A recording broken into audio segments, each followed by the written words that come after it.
Tes DNA kasus pembunuhan ibu dan anak di Subang tak bisa dibohongi, Dr. Sumi Hastri mengatakan tak ada kejahatan yang sempurna. Sebelum kita lanjut, mari bantu like dan subscribe channel ini agar tidak ketinggalan informasi terbaru dari channel ini. Pakar forensik Dr. Sumi Hastri menegaskan bahwa tes DNA dalam kasus pembunuhan ibu dan anak di Subang tidak bisa dibohongi dan tidak ada kejahatan yang sempurna. Mendekati 100 hari kasus pembunuhan ibu dan anak di Subang, pakar forensik Dr. Sumi Hastri mengungkap ada perencanaan yang luar biasa dalam kasus tersebut sehingga pembunuhan ibu dan anak di Subang tersebut begitu rapi. Sumi Hastri mengungkapkan hal itu dalam wawancara dengan Denny Darko, yang juga dikenal penerawangannya lewat kartu tarotnya, Sabtu tanggal 20 November tahun 2021 yang ditayangkan di kanal YouTube Denny Darko.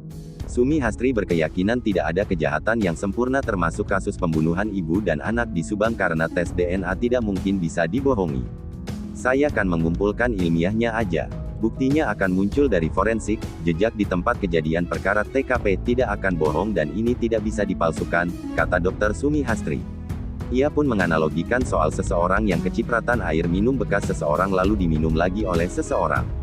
Jejak itu bisa terdeteksi secara tes DNA bahwa ada dua orang yang minum di gelas tersebut.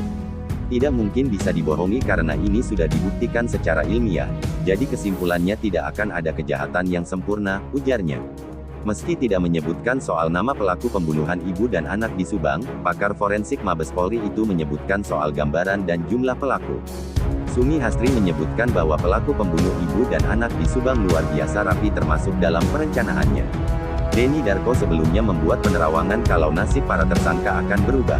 Ia lalu sengaja menghadirkan Dr. Sumi Hastri untuk mengungkap dan memberi gambaran soal kasus pembunuh ibu dan anak di Subang.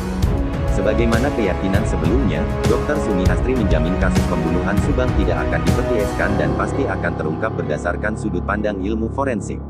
Dalam dialog melalui YouTube Denny Darko terungkap adanya pertanyaan seolah-olah polisi kalah dari pembunuh.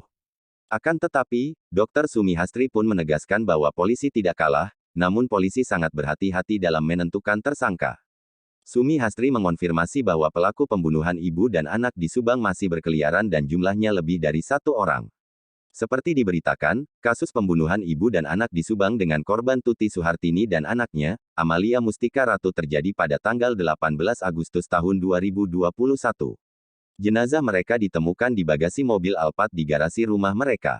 Saksi yang paling sering diperiksa dalam kasus ini ada tiga yakni Yosef Hidayah atau Yosef Subang, Yoris Raja Amarula atau Yoris Subang, dan Dan M. Ramdhanu alias Danu. Nantikan kabar terbaru selanjutnya, mari kawal kasus ini sampai pelakunya terungkap. Terima kasih.